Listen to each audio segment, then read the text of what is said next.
Let me ask this question. How many of you have never done yoga in any kind of organized sort of way? Raise your hands. A couple of us. It's so amazing now. I remember when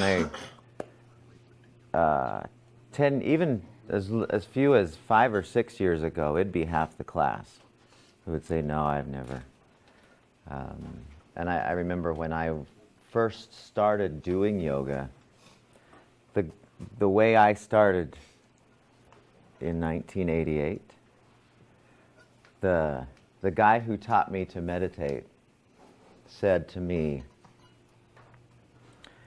if you do yoga before you meditate, your meditations will be even better. And I had no idea what that meant.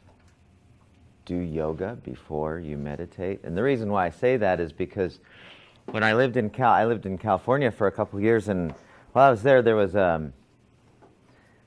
this guy who we met he said, we're having a yoga meeting. This would have been in about 1981. He said, we're having a yoga meeting. You guys should come over. You should come over and meet with us. And I thought, okay. So I went over, and it was an hour and a half of philosophy. I thought, yoga's the stupidest thing ever. At the time, I mean, it wasn't anything that nothing against where yoga comes from. I mean, it's basically comes from the Hindu philosophy. Terrific, peaceful philosophy, but it wasn't anything that I'm very comfortable with. My own, here's my foundational beliefs and ideas and philosophies, and it didn't make any sense. So when the guy said, you should practice yoga before you meditate, I thought, how do I think about stuff before I meditate? That just didn't make any sense. And the other thing was, my brother, growing up, he somehow got this book that was called Yoga, Youth, and Reincarnation.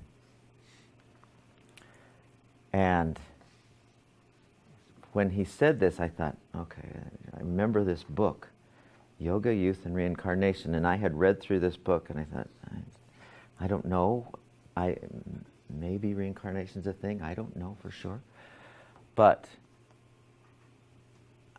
I said, how do I do that before I meditate? Because I loved meditation. The first time I meditated, it was transformative. And I thought, how could it be even better than that? So I said, I went back to him, because he just said that in passing. I went back to him and I said, how do I do yoga? He says, oh, you do these poses. And I thought, I don't know what that means, poses. Now you have to think, this is 1988 Provo. So you couldn't find, there was no internet, there was no, there was very few things in a library that you could find.